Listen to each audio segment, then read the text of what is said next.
So, how to make money online in the Philippines in 2019 and beyond. Hello, Cham Altatis po ito at nagsimula po ako sa internet marketing way back in 2011. So, mga 8 years na rin. And sinimulan ko to as a sideline pero mga 4 years ago, nag full time na rin ako. So, maganda. At kung ano-ano na rin ang sinubukan ko at ngayon, ibibigay ko sa inyo kung ano yung 3 best ways on how to make money online if you are here in the Philippines. At yung mga ituturo ko sa inyo ay mga bagay na mag-work sa time natin ngayon kasi maraming pinakita noon pero yung mga ibang bagay hindi na pwedeng mag-work ngayon. So, these are the 3 best things. So, number 1 is to provide services. Number 2 is to do affiliate marketing. And the number 3 is to run your own online business.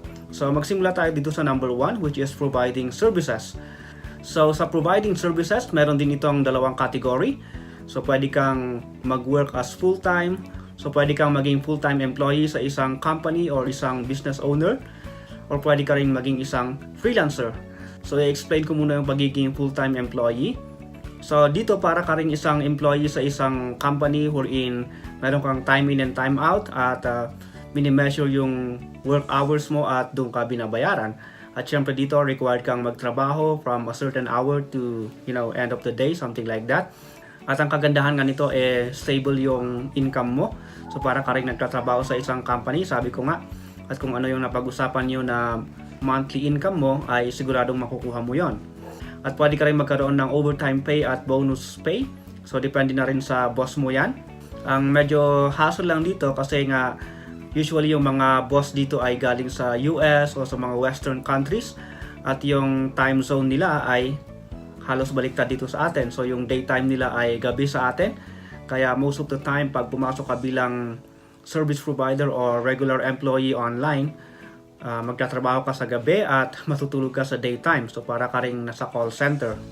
Pero ang kagandahan nito yung culture, yung sahod, yung yung environment sa pag-work online sa mga business owners, sa mga boss sa US at western countries, in my experience ay mas maganda.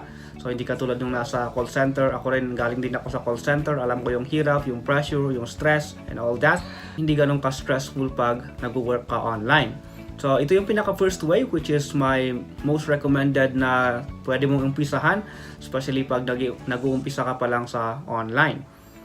At ang maganda dito, hindi mo kailangan ng capital, hindi mo kailangan ng kung ano-ano pa. As long as meron kang internet connection, meron kang skill na pwedeng i-provide, then pwede mo itong umpisahan ngayon. Ngayon naman dun sa pagiging freelancer, hindi ka regular employee ng isang company. Rather, dito naghihintay ka lang ng mga projects. So, project-based ang dating. Binabayaran ka pwede rin per hour, pero more on project-based. At ang kagandahan naman nito, handle mo pa rin yung time mo. Pwede kang magtrabaho sa oras na pinili mo. Kung gusto mo magtrabaho sa gabi o sa umaga, bahala ka na. At kung saan mo gusto magtrabaho, pwede rin. At syempre ang maganda dito, lalo pag maganda yung skill na ino-offer mo, pwede kang magbigay ng mas mataas na price depende sa level of expertise mo dun sa ino-offer mo na trabaho. Pero yung medyo hassle lang dito ay hindi fixed yung income mo.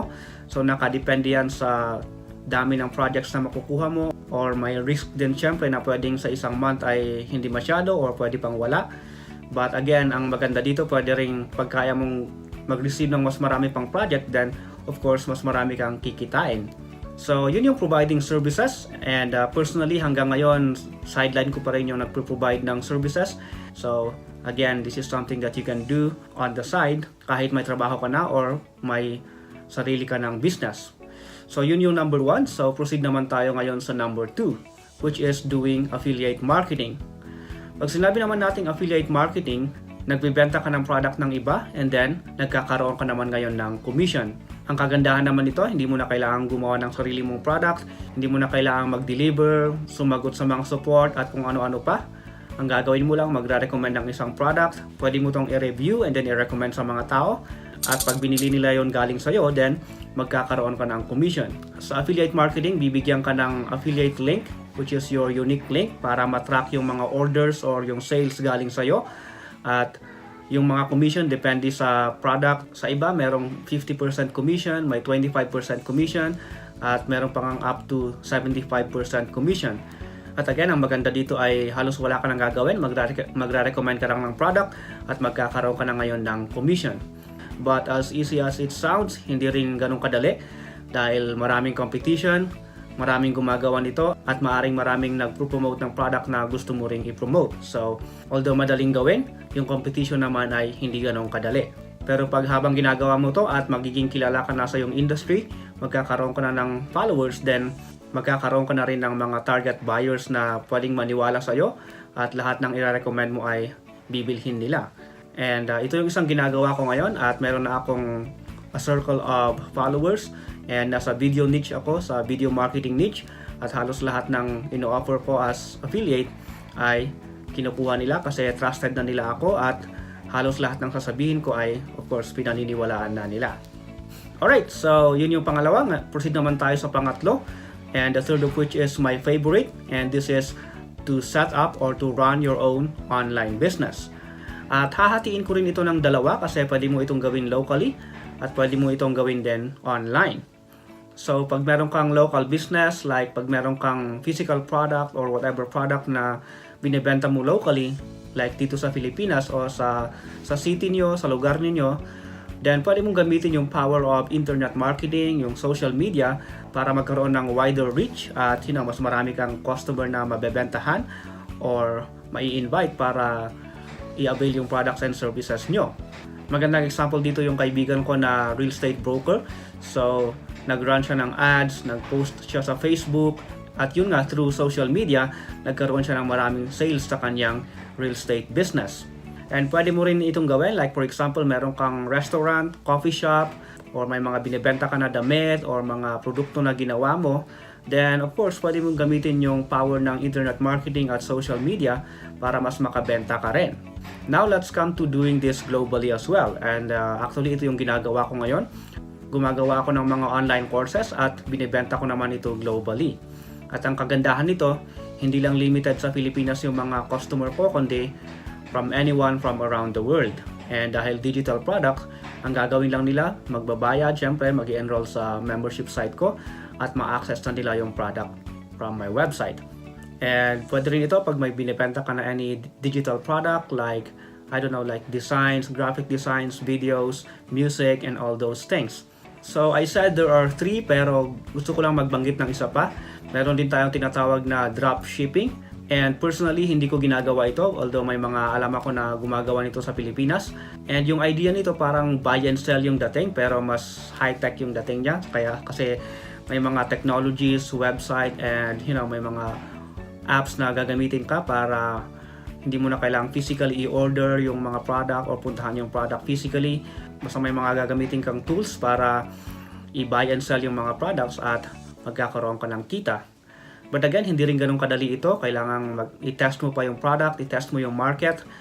And in fact, sinubukan ito ng kaibigan ko rin at sinabi niya na hindi rin pala ganun kadali. So kailangan mo pa rin tutukan at like any other business, syempre kailangan mo talagang pag-aralan ng mabuti para maging successful ka. So sa online business naman, maganda kasi very fulfilling. Sarili mo yung boss mo, sarili mo yung oras mo, sarili mo yung halos lahat.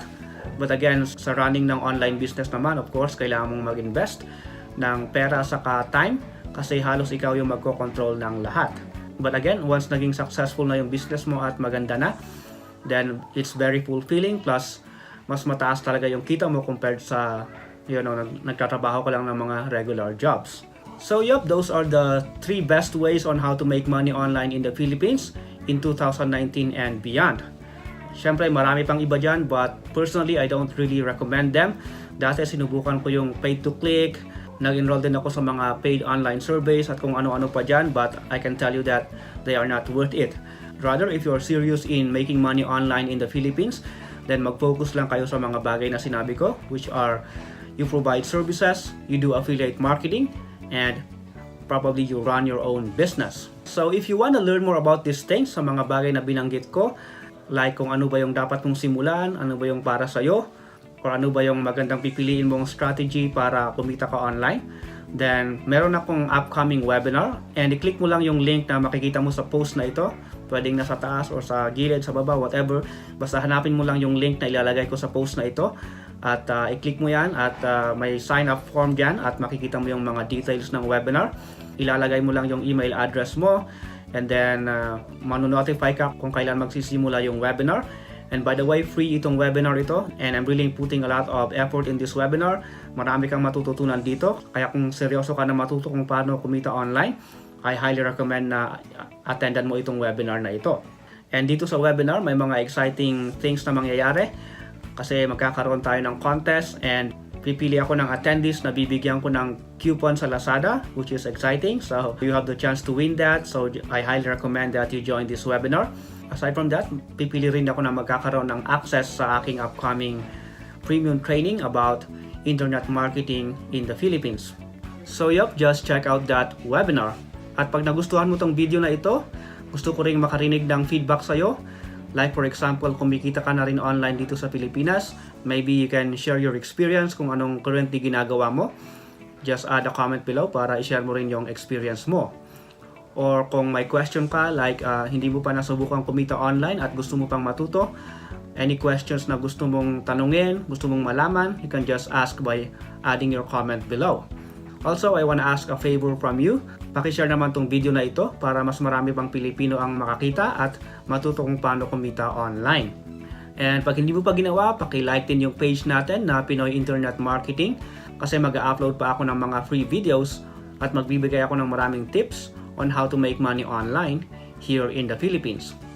So maraming salamat sa panonood. My name is Cham and I'll talk to you soon. Bye for now.